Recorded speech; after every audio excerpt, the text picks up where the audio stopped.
And we're live. Welcome back, everybody, to the PEO Speedwagon podcast. Thank you so much for tuning in. As always, I am your host, and I'm back again this week. Last week, we had Ryan Shapiro leading things off, and so very happy to be back in the host chair. This week, we have an extremely special guest on, and that is Rachel McDougall, the CEO of PEOMG. I know we've had on a lot of folks in the PEO industry who are at the head of PEOs. And so in this case, we're very excited to have Ryan, the president of PEOMG, and Rachel, the CEO, on, who are head of a PEO consulting firm. And I think this is going to be a great episode. So Rachel, thank you so much for coming on. And we're happy to have you. Yeah, thanks for having me. I'm excited to be here. Yeah, Ryan, also great to see you as well. Yep. Constant guest. Yes, constant guest. Back in the right seat. And a host for a brief minute last week. Yeah, I think everybody prefers me over here. So yes, back by popular demand. Right, you're back. Right. Yes. I wanted to ask, I guess, about PEOMG and, you stepping into the helm as CEO. And so I wanted to ask, I guess, the background of how PEOMG was kind of founded, as you two were both the founders. And so tell me a little bit about the origins of the company. Yeah. So we did. So Ryan and I, along with two other partners, dreamed up this idea about 3 years ago, 2.5, 3 years ago. And it was really born out of, transition in all four of our careers. And we just wanted to do something different and something that really had purpose and that we were all passionate about. And we kind of looked around the room and said, well, you're great at PEO, you're the PEO expert, and you're great at marketing, and you're great at lead gen, and you're great at business and development. And like, how do we put our brains together to create something that we can really all be passionate about? For all four of us in that room, as founding the business, we were all very passionate about small businesses, and I started a small business, been part of some other small businesses before, and seeing those grow, and just all really had a passion for small businesses and how do we help them succeed, right? So that's kind of where the idea was born for the four of us. Yeah, that's awesome. I know one of the goals of PEOMG is to disrupt sort of the, to a degree, stagnant PEO industry. So I guess I want to talk about PEOMG's approach and maybe how it's disruptive, or you guys want to be disruptive. Yeah, it's a great question. I think the thing that partially makes us so disruptive is the fact that only one of the four founding members is from the PEO industry. Right? The PEO guru, but outside of that, the other three of us didn't have any PEO expertise at all. So I think that gave us power to look at the industry from an outside perspective, because I think typically in this industry, you kind of grow up in this industry and you stay in the industry and you know what the industry looks like, and it gets a little stale. So that was our excitement around kind of these three other outside perspectives to say, well, why? Why do you do it that way? Does it have to be done that way? Could it be done a different way? Which is how we landed on a better way to PEO, right? And that came in the form of even our marketing and our branding. We were like, if there's another PEO broker out there with the same blue and white branding, like, we're going to get so bored and die. So, even to our colors and our themes and our core values, like, we wanted to be disruptive to the industry. Yeah. Oh, that's awesome, and well overdue for the industry. You stepped into the CEO role pretty recently, about a month ago or so. Tell me a little bit about, I guess, what's been going on in that month and what some of your goals are stepping into the position. Yeah. It's been like drinking out of a fire hydrant, to be perfectly honest. I know you're used to that, having been in this for quite a while, but so my involvement over the last year and a half has been more in the behind the scenes, right? More from a funding aspect and things like that, but also kind of running things from behind. And so for me coming in, it was, just a ton of, I feel like the dumb one in the room, like, but wait, explain this to me, but what is this? And, we get on calls with partners, which I love. And I always admit the fact that I'm not from this space, and everybody, that seems to be a breath of fresh air, that it's okay that I don't have all the PEO knowledge, that I will eventually grow over time. While I'm not totally lack of any knowledge, I don't have the expertise that Ryan does per se, or even that you've grown over time. And so that's been fun and exciting. It's also been really refreshing, just as I'm meeting partners and clients. Like, I've seen this from behind the scenes, and Ryan and you would always say this, like, we met with a partner and they're so excited about this, or this client said we changed their business. And it's really exciting to get on calls and meet with people and get to hear that firsthand, that, what we've been building for now a year and a half, I get to actually see from the forefront. Yeah, that's been an enormous relief for me that I don't have to tell it through the veil of my perspective. But yeah, I mean, you've always known all the clients and the way we've been growing and everything else. But then, those relationships with those partners where they really do see us as diametrically opposed to everybody else in the space and just doing it very differently. And the way they gravitate towards that has been born out of, the organization you and I built, and a lot of the ideas that you came up with coming, not being in the PEO space, Right. and asking, why don't we do it differently? And as such, we have, but also just to be like, I'm being honest, like they do really like told us. you. They like us. They really I'm not like making us. this up. Yeah. So.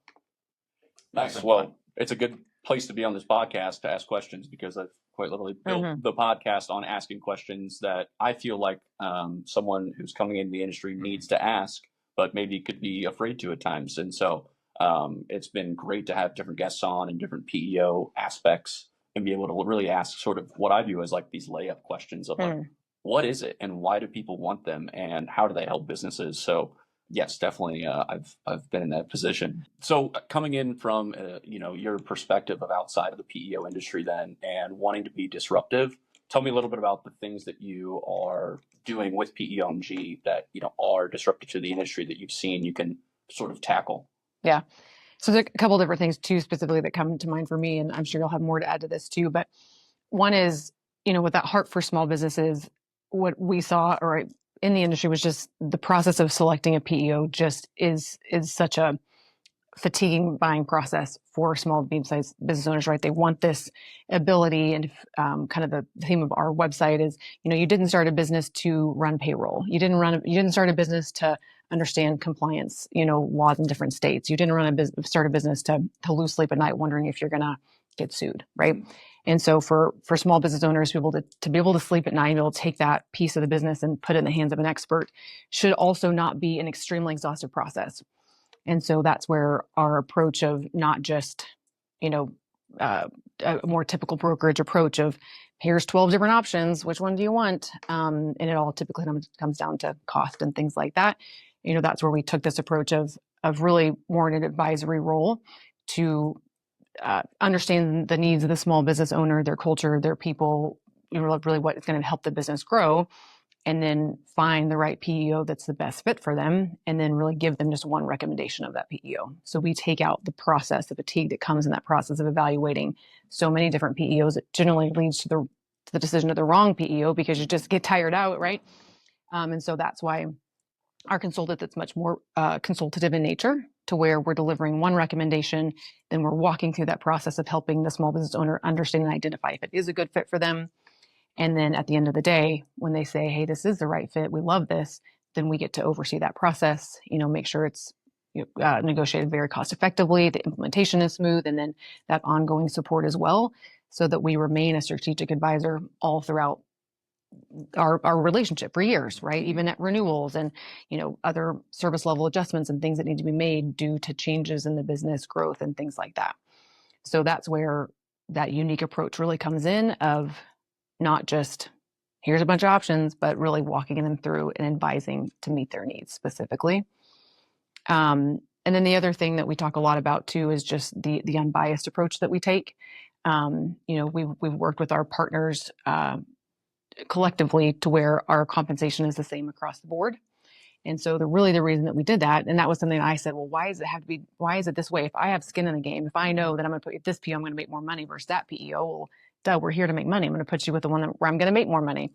And so just that idea of like, how do we level set that to where our clients can really fully lean into us as advisors, that the recommendation that we're making is based on really fit for their business and not about, finances for us.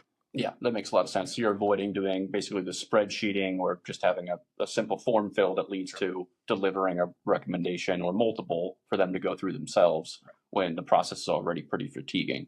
Yeah. And that's something our partners love too. Our clients love it and our partners love it, because the partners don't like being spreadsheeted either, right? They want their opportunity to be in the conversation. And so they acquiesce to being on a spreadsheet with some of the other models that sit out there, because that gives them a 1 in 3, 1 in 6 chance, and like, quote unquote, give yourself a chance to get lucky, right? But that doesn't actually play out very effectively. Mm. And so they love that we are not diluting their value down to a number inside of a cell, Right. that we are actually elevating them around alignment. And the way, and this is what Rachel solved for with her outside perspective was, well, how do we do that and make sure that they believe that the one is not the one that pays us the most? Because a skeptic is going to believe that, Right. okay, if you're only bringing one in, it's got to be the one that's the easiest to sell, the one that pays you the most, the one where your buddy will take you on trips or golfing or whatever. Yeah. So coming up with that flat compensation model across every single PEO was paramount to that. And that was your idea. And it's been huge for our growth. And our partners love that, like I said, but our clients love it. And, the three of us came from, world of lead gen and marketing and different areas too. And, we've talked about this on the calls, like we record our calls. We can see our prospects, like literally the stress that they have about that single recommendation against the flat compensation. Like you see them relax because now they know there's no reason for us to take them to anybody else but the one that is supremely right for them.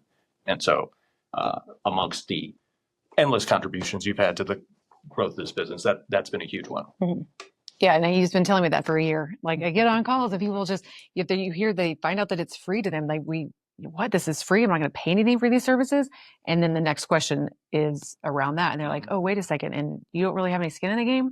And it does, you can visibly see now that I've been hopping on calls, their body language relax. Like, oh, maybe I can trust them to guide me through this process. And then I will be able to sleep at night. Yeah. I mean, we're talking about folks that are frustrated to some degree with their HR and getting things organized the way they want. And then on top of that, now they need to add more to their frustration by searching, maybe comparing 5 different PEOs and going through demos and multiple things just to find the right one. And so certainly see how you guys alleviate the friction there.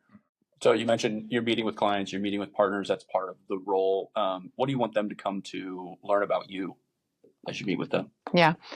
I want people to know that, I think the role of a CEO tends to be kind of boring, right? They're just there to make the things happen. And I don't know, I feel like they're grumpy and they're asking the hard questions and everybody's kind of scared of them, which is fine. Some people are a little scared of me. You're scared of me for sure. But I want everybody. For our first expense review, it was scary. That was quite painful, actually. But no, I just want people to know that, we're a fast-growing organization. We're very a fierce organization. Fierce is a word that comes for me a lot. Is just kind of unstoppable. And we grew from really small. We're growing, and there's something inevitable. We will succeed, and that kind of is in my DNA and with the other partners. And, but from a client experience or a partner experience too, right? We want people to know that it is inevitable. We will figure it out, right? Give us a problem, we will solve it, right? That's the fun of what we do. But, from an experience perspective, our goal, and it's been on numerous internal decks and things like that, is we want our clients, our partners to walk away from any encounter with us and say, damn, that was good. Yeah. Right. So we talk about that in our meetings, the consortium planning, if we curate this event, are people going to walk, does that make them walk away and say, damn, that was really good.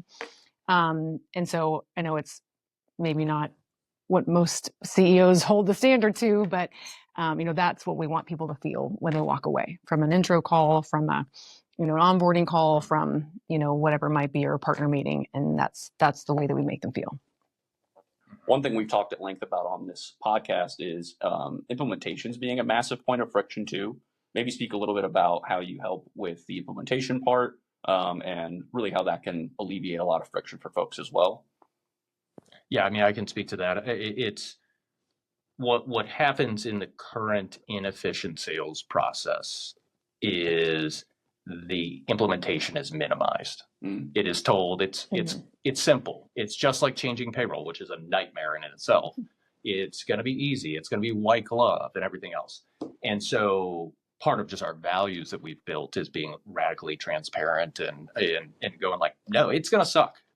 We're going to make it better. But at the end of the day, the 2 worst parts of a PEO evaluation process is 1, gathering the data at the front end. And if we're having this conversation, you've done that. So you got past hurdle number 1. Two is now that you've picked a PEO and like you're asking these questions more about the reality of this transition, is to go, yeah, it's going to suck. It just is. We will make it better. And the way by which we make it better is we sit on top of it. So like we are in every single meeting, which the PEOs are shocked by. Like I get calls and texts that are like, were you really in that meeting today? I'd be like, absolutely. Like that is where we're there. Because as much as it's the support, it's also the translation of foreign concepts. So like a PEO transition, especially to somebody who is PEO unaware prior to this process, like there's things that PEO are saying, jargon, abbreviations that they don't know. And someone needs to be sitting there almost like a translator to go like, this is what they're saying. Like, and this is tied back to specifically what we talked about at this step in the process. And they go, okay, perfect. Now I feel informed and we can continue to proceed. So we go with them every single step of the way. And then we're not done once it's over, because implementation doesn't end when you hit the first payroll, right? There's invoice reconciliations, there's verification of people getting on their healthcare plans appropriately, accessing their network, doing all sorts of things. And we just stay with them all along the way. And frankly, we never leave, but even as that implementation process closes, we're there. And we have also worked with our partner, we had a partner call earlier today, so that we have a team on the inside where our clients are going to specific seasoned staff. So they're not just getting thrown into some pool of whoever their onboarding might be, and specialists like we're working where we have a team that we can. So if there is a problem or there's somebody needs resolution, we need a question, we're not just calling the 1-800 number. Like we're getting a direct line to who's handling their relationship. Yeah. And you mentioned like if there's service level agreements down the line with the PEO they work with, you guys can help to come in and actually almost like mediate the situation to a degree and say, we need to have these changes. How does that impact us? How does that potentially impact costs? Especially as, a lot of these organizations are growing, right? When they start with the PEO, it's usually around a catalyst of that, and they want to get things sort of more in shape. And so I think having you guys in place there is in PEOMG is massive. Well, even that point you make there, that's that outside perspective of asking why. And the PEO industry, very sadly, is not about that. It's about, we've just always done it this way. Like, this is how we do it and everything else. And so, we were bringing on a lot of clients and we were getting good implementation support from the PEOs, but they were different people a lot of the times that we were interacting with. And as you came in here in the last month, you asked that question on like 3 or 4 partner calls. And as such, now we're turning that battleship to where you've been able to get us teams that are consistent and also elevated. And that makes life easier for us. It makes life easier for clients. So that all came from your outside perspective, even just coming in 30 days ago. Yeah, that's great. Well, Rachel, tell me a little about the growth that you see for PEOMG in the coming maybe year or so with you as CEO. Yeah, I think we have a lot of big growth ideas, and the business has grown quickly. Obviously, with me coming on board, there's a whole other full-time person to just like kind of have different perspective and grow it. But one of the really exciting things that we are doing this year, last year we hosted an event in St. Louis called Consortium, STL. Consortium, for anyone who's wondering at home, is a family of octopus, right? Nobody knows what that means. Everybody says it wrong. Consortium, nobody knows what to do with it. Anyway, it makes you happy. It's our secret mascot, unofficial mascot. You anyway, just let it out. I know. People want to know. People want to know, what is it? It doesn't make any sense. For the longest time to have a mascot or a logo and we said no. I got shut down, which. But you did get it in. Shut down a lot, and it's always been a good thing. So it's not. But it is in the name of the event that we have, right? It's Family of Octopus. Great minds, big great minds coming together. Yeah. Anyway, so last year we hosted this event in St. Louis for partners, clients, potential clients, and really just as a way to serve our community. It was a short, kind of half a day. Conferences sounds like a really boring word. Too boring. Consortium. We had great speakers in to just elevate the people conversation, right?